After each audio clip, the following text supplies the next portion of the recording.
서문으로 읽는 책. 오늘 책은 예술, 도시를 만나다. 전원경 씨가 쓴 걸작을 탄생시킨 도시들의 이야기입니다. 전원경 씨가 쓰고 있는 예술 3부작 중에 한 권인데요. 서문을 읽어보겠습니다. 들어가며 언젠가 먼 여행을 떠나고 싶은 당신에게. 얼마 전 그림을 설명하는 렉처 콘서트에서 이런 이야기를 한 적이 있다.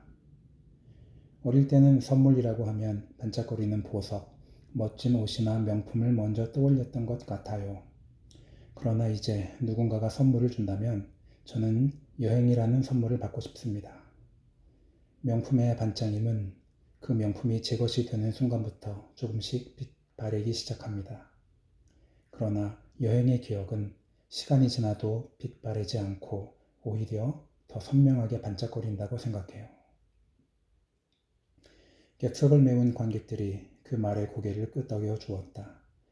내 입에서 왜 그런 말이 나왔는지는 내 자신도 잘 알 수 없었다. 아마도 매일 해야 하는 강의와 살림과 인간관계의 갈등에 어지간히 지쳐 있었던 모양이다. 나는 해도 끝나지 않는 일의 무게를 잠시라도 벗어던지고 낯선 바람과 생경한 언어가 떠도는 먼 곳으로 훌쩍 떠나고 싶었다. 사실 여행이 왜 필요한가 라는 질문에 대해서는 그 누구도 정답을 제시할 수 없다. 확실한 용도도 실용적인 목적이나 이유도 그리고 돌아온 후에 구체적인 보상도 없는 것이 여행의 특징이라면 특징이니 말이다. 여행을 떠난다고 해서 큰 사건이 생겨나지도 않고 인생을 바꾸어 줄 만큼 대단한 깨달음을 여행에서 얻을 리도 물론 없다. 여행 전에 우리를 괴롭히던 문제들은 여행을 마치고 돌아와도 제자리에 그대로 있기 마련이다. 그렇다면 왜 우리는 굳이 적지 않은 돈을 써가며 뚜렷한 해결책이나 깨달음을 제시해 주지도 않는 여행길에 오르는가? 재미있게도 이 쓸모없음이라는 여행의 측면과 가장 엇비슷한 장르가 예술이 아닌가 싶다. 여행처럼 예술 역시 소위 말하는 밥 먹여주는 일은 결코 아니다. 일상에서 우리를 괴롭히는 크고 작은 문제들을 해결해 주지도 않는다. 오히려 주머니에 어렵게 들어온 돈을 아낌없이 쓰게 만든다는 점이 여행과 예술의 달갑지 않은 공통점일지도 모르겠다. 그러나 여행과 예술은 구체적이고 실용적인 쓸모는 없는 대신 삶을 행복하고 풍요롭게 만들어준다는 중요한 공통점을 가지고 있다. 맑은 에메랄드 빛으로 빛나는 바다와 따스한 대기의 남국으로 떠나는 상상만으로도 회색 도시에서 얼어붙은 마음은 조금 녹아든다. 그리고 그 여행이 기왕이면 뛰어난 예술작품을 보다 깊이 이해하는 길로 우리를 인도해 준다면 그 이상 매력적인 경험은 그리 많지 않을 듯 싶다. 흔히 말하기를 좋은 술은 여행을 하지 않는다고 한다. 맥주든 위스키든 와인이든 간에 그 참맛을 음미하려면 술이 생산된 현지로 가야 한다는 말일 게다. 술뿐만 아니라 뛰어난 예술작품도 그렇다. 진정한 걸작은 여행을 하지 않는다. 이것은 비단 루브르 박물관이 모나리자를, 우피치 박물관이 봄과 비너스의 탄생을 절대 해외로 반출하지 않으니 이 작품들을 보기 위해서는 우리가 가는 길밖에 없다는 뜻은 아니다. 술과 마찬가지로 뛰어난 예술작품이 탄생하고 연주되는 현장에서 우리는 그 작품을 직감적으로 그리고 보다 깊이 이해할 수 있게 된다. 영화 파리로 가는 길에서 주인공들은 차로 액상 프로방스를 지나며 세잔의 인생 자체였던 생빅투아르 산을 바라본다. 세잔이 20년 이상 그리고 또 그린 수많은 생빅투아르 산 회화와 살아있는 산이 겹쳐 보이는 순간 그 돌산은 더 이상 어디서나 볼 수 있는 무뚝뚝한 돌산이 아니게 된다. 어쩌면 그 산은 우리에게 다정하게 다가와 비밀스러운 언어를 조용히 속삭여 줄지도 모른다. 그리고 그 언어를 통해 우리는 자신의 목숨과 바꿀 정도로 오래 그리고 집요하게 이 산을 그렸던 세잔의 마음을 조금 더 깊이 이해하게 될 것이다.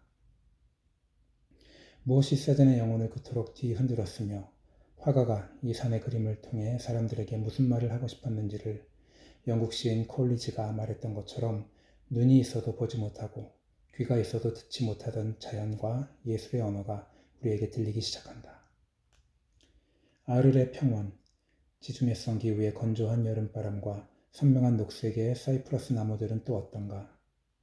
프로방스의 들판은 100년 전 고흐가 한낮의 햇빛을 잔뜩 받고 그림을 그리면서도 매미처럼 즐거워했다. 고 태호에게 썼던 풍경을 여전히 간직하고 있다. 우리는 그 풍경을 바라보며 한 예술가의 일견 평범해 보이는 자연의 모습을 어떻게 해서 불멸의 걸작으로 바꾸어 놓게 되었는지를 직감적으로 깨달을 수가 있다. 논리적으로는 잘 설명할 수 없지만 현장에는 분명 그러한 특별함이 존재한다. 그래서 예술가들과 예술작품을 사랑하는 우리는 파리와 빈, 런던과 로마, 베네치아와 암스테르담의 거리를 거닐며 이국의 미술관과 박물관, 콘서트홀과 카페와 항구의 풍경을 만나게 되는 날을 꿈꾼다. 그 꿈만으로도 이미 여행은 시작된 것이나 다름없다. 예술, 도시를 만나다는 걸작을 감상하기 위해 떠날 준비가 되어 있는 예술 여행자들에게 길을 안내해 주기 위한 책이다. 예술 3부작의 1권인 예술 역사를 만들다에서 우리는 예술과 역사가 만나는 접점을 탐구했다. 그러한 탐구를 한 이유는 예술작품을 읽고 이해하고 감상하고 감동하는 과정을 수월하게 하기 위해서였다. 말하자면 예술작품 또는 예술가를 이해하기 위한 키워드로 역사를 사용한 것이다. 그러나 예술을 이해하는 데 사용할 수 있는 키워드가 역사뿐만은 아니다. 우리는 여러 키워드를 사용해 과거의 예술가들과 공감을 나눌 수 있다. 장르를 막론하고 예술가들은 천재의 영역에 속해 있다. 슈베르트와 멘델스존은 17살의 나이에 가곡 마왕, 물레 잡는 그레첸과 관현악 서곡, 한여름밤의 꿈을 작곡했다. 예술은 다분히, 아니 온전히 천재적 재능의 산물이다. 그러나 동시에 예술가가 아무리 천재라 해도 그 역시 사람이라는 점을 기억할 필요가 있다. 생각해보면 우리는 꽤 오랫동안, 아니 평생 동안 행복하거나 슬펐던 과거의 추억을 간직한 채로 살아간다. 어린 시절 살았던 동네의 골목길에 내리던 눈, 친구와 손잡고 걸어가며 바라보던 초등학교 운동장의 오후 풍경 등은 힘겨운 순간에 예기치 않게 떠올라 헛헛한 마음을 감싸주곤 한다. 우리는 그런 기억의 힘을 동력 삼아 지치지 않고 이 고단한 삶을 살아간다. 한 발 더 나아가 생각해보면 과거의 수많은 기억들이 하나로 합쳐져 오늘의 우리가 있게 된 건 아닐까. 예술가들도 마찬가지였다. 많은 예술작품은 그 예술가의 주변 환경, 좀 더 넓게 그들의 성장한 지역과 도시와 국가의 광범위한 영향력 하에서 잉태되었다. 에드바르 뭉크는 북극권에 가까운 노르웨이의 짙은 핏빛 노을을 바라보며 섬광처럼 절규의 이미지를 떠올렸다. 깊고도 웅장한 독일의 숲은 슈베르트, 베버, 프리드리히의 음악과 회화에서 다양한 방법으로 형상화되었다. 르하브르의 바다와 지베르니의 연못은 모네가 평생 탐구했던 매혹의 원천이자 하나의 우주였다. 이런 예들은 얼마든지, 아니 무궁무진할 정도로 많다. 결국 예술은 사람의 이야기일 수밖에 없으며 이 때문에 걸작은 필연적으로 그가 살고 있던 시대 그리고 공감과 교감하는 과정을 통해 탄생한다. 인문지리적인 특성과 특정 예술작품, 또 예술가 사이의 관련성을 쫓아가는 과정은 예술과 역사 사이의 관련성을 탐구하는 일 못지않게 의미 있는 작업이라고 생각한다. 예술, 도시를 만나다의 내용은 서울예술의 전당 인문아카데미에서 진행된 예술, 여행을 떠나다의 강의가 바탕이 되어 만들어졌다. 토요일 오전이라는 어려운 시간에도 불구하고 늘 강의실을 가득 메워주셨던 진지한 수강생들께 진심으로 감사드린다. 지칠 때마다 그분들의 열이 넘치는 시선을 떠올리면서 원고 작업을 했으니 이 책의 절반은 내가 아니라 놀랍도록 성실했던 수강생 여러분들이 쓴 것이라고 생각한다.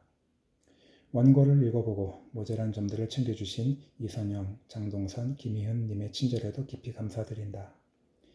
예술, 도시를 만나다의 독자들이 언젠가는 운동화를 고쳐 신고 차곡차곡 짐을 챙겨 넣은 트렁크를 끌며 오렌지꽃 향기 날리는 먼 고장으로 떠날 수 있기를. 설령 진짜로 떠나지 못하더라도 그 꿈속에서 오래오래 행복하길 바란다. 2019년 가을 전원경. 네, 좋은 책입니다. 재미있는 책이고요. 꼭 한번 읽어보시길 바랍니다.